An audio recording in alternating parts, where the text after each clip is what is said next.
Hi friends, welcome to my style cooking channel. சீரக சம்பா அரிசியில் ஒரு பேசிக்கான சிக்கன் தம் பிரியாணி என்னுடைய ஸ்டைலை எப்படி செய்யுதுன்னா இந்த வீடியோவில் செஞ்சு காமிச்சிருக்கேன். எந்த ரைஸாக இருந்தாலும் பர்ஃபெக்டாக பிரியாணி செஞ்சுருவேன். ஆனால் இந்த சீரக சம்பா ரைஸ்னால் மட்டும் ஏதாவது ஒன்று சொதப்பிடுது அப்படின்றவங்களா நீங்கள் இந்த வீடியோவை ஃபுல்லாக பார்த்துட்டு அதுக்கப்புறம் செய்யுங்க. பிரியாணியோட ஃப்ளேவர், டேஸ்ட், டெக்ஸ்சர் எல்லாமே பர்ஃபெக்டாக இருக்கும். அதுக்கு நான் கேரண்டி. ரெசிபிக்குள்ளே போகிறதுக்கு முன்னாடி நீங்கள் இன்னும் நம்ம சேனல் மை ஸ்டைல் குக்கிங்காக சப்ஸ்கிரைப் பண்ணலை அப்படின்னா ப்ளீஸ் ஃப்ரெண்ட்ஸ் சப்ஸ்கிரைப் பண்ணிக்கோங்க. இப்போ வாங்க ரெசிபிக்குள்ளே போகலாம். ஃபர்ஸ்ட் அரிசியை ஊற வச்சுக்கலாம். அதுக்காக ஒரு பவுலில் 4 கிளாஸ் அளவுக்கு சீரக சம்பா அரிசி எடுத்துக்கோங்க. இந்த அரிசியை கழுவுறதுக்காக இது கூட தண்ணி சேர்த்துட்டு நல்லா தண்ணி கிளியராக தெரிகிற வரைக்கும் அரிசியை தண்ணி ஊற்றி க்ளீனாக வாஷ் பண்ணிக்கோங்க. அரிசியை க்ளீனாக வாஷ் பண்ணதுக்கு அப்புறமா அரிசி ஊறுறதுக்கு தேவையான தண்ணி சேர்த்துக்கோங்க. தண்ணியோட கலர் பாருங்கள் எவ்வளோ கிளியராக இருக்குது அப்படின்னு. இந்த அளவுக்கு க்ளீனாக வாஷ் பண்ணிக்கோங்க. இப்போ இந்த அரிசியை ஒரு 30 நிமிஷத்துக்கு ஊற வச்சுடுங்க. நெக்ஸ்ட்டு பிரியாணி ரெடி பண்ணுறதுக்காக பிரியாணி பாத்திரத்தை ஸ்டவ் மேலே வச்சுட்டு சூடு பண்ணிவிட்டு அதில் 7 ஸ்பூன் எண்ணெய் சேர்த்துக்கோங்க. எண்ணெய் சூடானதுக்கு அப்புறமா 8 கிராம்பு, 4 துண்டு பட்டை, 2 ஏலக்காய், 2 நட்சத்திர சோம்பு, 2 பிரிஞ்சிலை சேர்த்துட்டு பொரிய விடுங்க. நம்ம ஆட் பண்ண ஸ்பைசஸ் எல்லாமே எண்ணெயெல்லாம் பொரிஞ்சதுக்கப்புறம் இதில் 2 பச்சை மிளகாய் ஆட் பண்ணிக்கோங்க. ஆட் பண்ணிவிட்டு இது கூடவே 4 பெரிய சைஸ் வெங்காயத்தை கட் பண்ணி சேர்த்துக்கோங்க. எண்ணெயில் பச்சை மிளகாவை ஆட் பண்ணும்போது மட்டும் கொஞ்சம் கேர்ஃபுல்லாக இருங்க, ஏன்னா அது மேலே வெடிக்கிறதுக்கு சான்ஸ் இருக்குது. வெங்காயத்தை ஆட் பண்ணதுக்கு அப்புறமா இதோடைய கலர் நல்லா டார்க் ப்ரௌன் கலருக்கு சேஞ்ச் ஆகி வரணும். அது வரைக்கும் வதக்கிக்கோங்க. எந்த பிரியாணி செஞ்சாலுமே வெங்காயத்தோட கலர் இந்த அளவுக்கு நல்லா டார்க் ப்ரௌன் கலருக்கு சேஞ்ச் ஆகிற வரைக்கும் வதக்கி விட்டீங்க அப்படின்னா பிரியாணிக்கு நல்ல ஒரு கலர் கொடுக்கும் அண்ட் டேஸ்ட்டும் நல்லாயிருக்கும். வீடியோவில் பார்க்குறீங்களா, இதே மாதிரி இந்த கலருக்கு சேஞ்ச் ஆகணும் வெங்காயத்தோட கலர். அந்த அளவுக்கு வதக்கி விட்டுட்டு இதில் 5 பெரிய சைஸ் தக்காளியை கட் பண்ணி சேர்த்துட்டு இது கூடவே 1 டேபிள் ஸ்பூன் இஞ்சி பூண்டு பேஸ்ட்டு சேர்த்துக்கோங்க. தக்காளி நல்லா மசிஞ்சு வதங்கணும். அதே போல் இஞ்சி பூண்டோடைய பச்சை வாசனை கம்ப்ளீட்டாக போகணும். அது வரைக்கும் வதக்கி விடுங்க. தக்காளி நல்லா மசிஞ்சு வதங்கி இஞ்சி பூண்டோடைய பச்சை வாசனை கம்ப்ளீட்டாக போயிடுச்சு. இப்போ இதில் அரை கைப்பிடி அளவுக்கு புதினாவும் அரை கைப்பிடி அளவுக்கு கொத்தமல்லியும் சேர்த்துட்டு ஒரு 2-3 நிமிஷம் வதக்கி விட்டுக்கலாம். கொத்தமல்லியையும் புதினாவையும் 2-3 நிமிஷம் வதக்கி விட்டதுக்கு அப்புறமா இதில் 2 டேபிள் ஸ்பூன் தனி மிளகாய் தூள் சேர்த்துக்கோங்க. 1 டேபிள் ஸ்பூன் கொத்தமல்லி தூள் சேர்த்துக்கோங்க.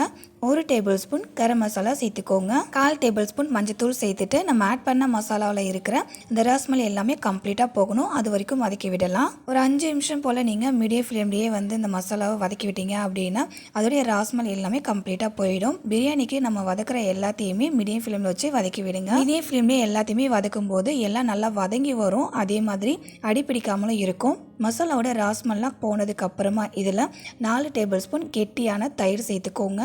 தயிரை ஆட் பண்ணதுமே தயிரும் மசாலாவும் நல்லா மிக்ஸ் ஆகிற அளவுக்கு மிக்ஸ் பண்ணி விடுங்க. மசாலா கூட தயிர் இந்த அளவுக்கு நல்லா மிக்ஸ் ஆகி வந்ததும் இதில் 3/4 கிலோ அளவுக்கு க்ளீன் பண்ண சிக்கனை ஆட் பண்ணிக்கலாம்.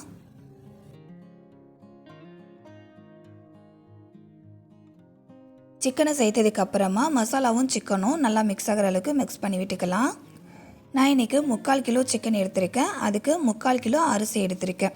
3/4 கிலோ அரிசிக்கு 1 கிலோ வரைக்குமே நீங்கள் சிக்கன் ஆட் பண்ணிக்கலாம். அளவுகள்லாம் இதே தான். சிக்கனையும் மசாலாவையும் நல்லா கலந்து விட்டதுக்கு அப்புறமா இந்த பாத்திரத்தை மூடிட்டு ஒரு 5 நிமிஷம் போல் அப்படியே குக்காக விட்டுருங்க.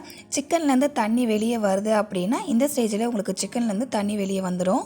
இந்த சிக்கனை ஒரு டைம் கலந்து விடுங்க. எனக்கு இன்றைக்கி சிக்கனை குக் பண்ணும்போது அதுலேருந்து தண்ணி வெளியே வரலை.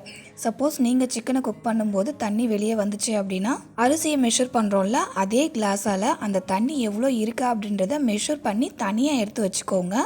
சிக்கனை கலந்து விட்டதுக்கப்புறம் இதில் தண்ணி சேர்த்துக்கோங்க. 6 கிளாஸ் அளவுக்கு தண்ணி சேர்த்துக்கோங்க. 1 கிளாஸ் சீரக சம்பா அரிசிக்கு 1.5 கிளாஸ் அளவுக்கு தண்ணி ஆட் பண்ணணும். தண்ணி சேர்த்துட்டு நல்லா மிக்ஸ் பண்ணி விட்டுக்கோங்க. நான் இன்றைக்கி 4 கிளாஸ் அளவுக்கு சீரக சம்பா அரிசி எடுத்திருந்தேன் இல்லையா, அதுக்கு 6 கிளாஸ் அளவுக்கு தண்ணி ஆட் பண்ணியிருக்கேன். சிக்கனை குக் பண்ணும்போது அதுலேருந்து தண்ணி வந்துச்சுன்னா அதை அளந்து எடுத்து வைக்க சொன்னேன் இல்லையா, அது இப்போ ஒரு 1/2 கிளாஸ் அளவுக்கு இருக்குது அப்படின்னா 5.5 கிளாஸ் அளவுக்கு நார்மல் தண்ணியும் 1/2 கிளாஸ் அளவுக்கு சிக்கனை குக் பண்ண தண்ணியும் ஆட் பண்ணணும். சப்போஸ் 1 கிளாஸ் அளவுக்கு சிக்கன் குக் பண்ண தண்ணி இருக்குது அப்படின்னா 5 கிளாஸ் அளவுக்கு நார்மல் தண்ணியும் 1 கிளாஸ் அளவுக்கு சிக்கனை குக் பண்ண தண்ணியும் ஆட் பண்ணணும். இந்த மாதிரி தான் பேலன்ஸ் பண்ணி மெஷர் பண்ணிக்கணும் தண்ணியை. தண்ணி சேர்த்து கலந்து விட்டதுக்கு அப்புறமா இப்போ உப்பு சேர்த்துக்கோங்க. உப்பு ஆட் பண்ணிவிட்டு நல்லா கலந்து விட்டுட்டு உப்பு டேஸ்ட் பண்ணி பார்த்தீங்க அப்படின்னா உப்பு கரிக்கிற போல் இருக்கணும். அப்போ தான் அரிசி குக்காகி வரும்போது உப்பு டேஸ்ட்டு கரெக்டாக இருக்கும். அவ்வளோதான். தண்ணி உப்புலாம் சேர்த்து நல்லா கலந்து விட்டதுக்கு அப்புறமா இப்போ இந்த தண்ணி சூடாகி இந்த மாதிரி ஒரு கொதி வரணும். தண்ணி வந்து நல்லா இந்த மாதிரி கொதிக்க ஆரம்பித்ததுக்கப்புறம் இதை ஒரு டைம் கலந்து விடுங்க.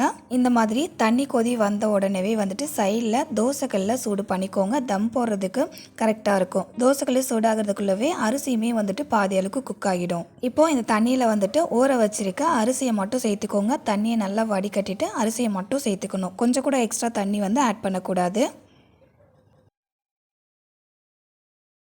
அரிசி சேர்த்துட்டு ஜென்டலாக ஒரு டைம் மிக்ஸ் பண்ணி விட்டுக்கலாம். அரிசியும் தண்ணியும் ஒரே அளவாக வரணும். அது வரைக்கும் இந்த பாத்திரத்தை மூடிட்டு குக் பண்ணுங்கள். இடையில ஓப்பன் பண்ணி பாருங்கள், அரிசியும் தண்ணியும் ஒரே அளவுக்கு வந்திருக்கான்னு. ஒரு 5 நிமிஷம் போல் குக் ஆனதுக்கப்புறம் நான் ஓப்பன் பண்ணி காமிக்கிறேன் பாருங்கள். அரிசியும் தண்ணியும் ஒரே அளவாக இருக்குது. அரிசியை ஜென்டலாக நான் மிக்ஸ் பண்ணி காமிக்கிறேன் பாருங்கள். அரிசியும் தண்ணியும் ஒரே அளவில் இருக்குது. இப்போ இந்த அரிசியை இந்த மாதிரி லெவல் பண்ணி விட்டுட்டு ஸ்டவ்வை வந்து லோ ஃப்ளேமுக்கு மாற்றிட்டு நம்ம சூடு பண்ணி வச்சுருக்கோம் இல்லையா தோசைக்கல், அதை எடுத்து அடுப்பு மேலே வச்சுடுங்க. தோசைக்கல் மேலே பிரியாணி பாத்திரத்தை எடுத்து வச்சுடுங்க. இப்போ பிரியாணி தம் போகிறதுக்காக பாத்திரத்தோடைய சைடில் வந்துட்டு இந்த மாதிரி ஒரு காட்டன் கிளாத் வச்சு கவர் பண்ணுங்கள். கொஞ்சம் கூட கேப் இல்லாமல் கவர் பண்ணிவிட்டு அது மேலே மூடிடுங்க. மூடினதுக்கு அப்புறமா ஒரு பாத்திரத்தில் தண்ணி ஊற்றி அந்த பாத்திரத்தை எடுத்து இந்த பிரியாணி பாத்திரத்து மேலே வச்சுடுங்க. அவ்வளோதான். லோ ஃப்ளேம்லேயே 5 நிமிஷத்துக்கு தம் போட்டுக்கலாம். 5 நிமிஷம் ஆனதுக்கப்புறமா ஓப்பன் பண்ணி பாருங்கள். மேலே இருக்கிற அரிசி மட்டும் வேகாமல் இருக்கும். அரிசி வேகலேன்னு சொல்லிட்டு திரும்ப 5 நிமிஷம் தம் போடலான்னு தம் போடக்கூடாது. மேலே இருக்கிற ஒரு லேயர் அரிசி மட்டும்தான் வேகாமல் இருக்கும். உள்ள அரிசி நல்லா பர்ஃபெக்டாக குக் ஆகியிருக்கும். இப்போ நான் கரண்டியில் எடுத்து காமிக்கிறேன் பாருங்கள், உங்களுக்கு பார்க்கும்போது தெரியும். நான் சொன்னது போலவே அடியில் இருக்கிற அரிசி எல்லாமே கரெக்டாக குக் ஆகியிருக்கு. மேலே இருக்கிற ஒரு லேயர் மட்டும் குக் ஆகாமல் இருக்குது. ஸோ அந்த ஒரு லேயர் அரிசியை மட்டும் உள்பக்கம் போகிற மாதிரி எடுத்து விடுங்க. மேலே ஒரு லேயர் இருக்கு இல்லையா, அந்த லேயர் வந்து உள்ளே இருக்கிற போலவும் உள்ளே இருக்கிற வெந்த சாதம் கொஞ்சம் மேலே இருக்கிற போலவும் வந்து மிக்ஸ் பண்ணிவிடுங்க. இந்த அரிசியை ஜென்டிலாக தான் மிக்ஸ் பண்ணணும், ஹார்டாக மிக்ஸ் பண்ணக்கூடாது. மிக்ஸ் பண்ணிவிட்டு இந்த மாதிரி லெவல் பண்ணி விட்டுட்டு பாத்திரத்தை மூடிட்டு தோசைக்கல் மேலே இருக்கட்டும். ஸ்டவ்வை மட்டும் ஆஃப் பண்ணிவிடுங்க. அந்த தோசைக்கல்லுடைய சூட்டுக்கே அரிசி வந்து உங்களுக்கு நல்லா குக் ஆகி வந்துடும். எல்லா அரிசியுமே ஈவனாக ஒரே மாதிரி குக் ஆகியிருக்கும்.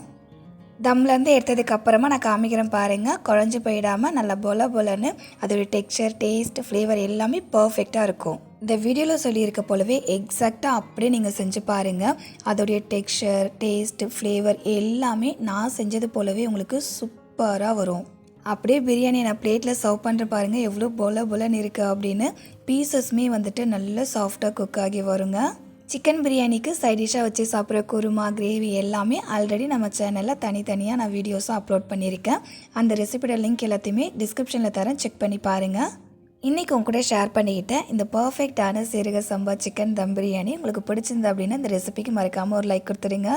இதே போல் ஒரு இன்ட்ரெஸ்டிங்கான அண்ட் பர்ஃபெக்டான ரெசிபியோட நாளைக்கு மதியம் 3 மணிக்கு மீட் பண்ணலாம் ஃப்ரெண்ட்ஸ். தேங்க்ஸ் ஃபார் வாட்சிங். பாய்.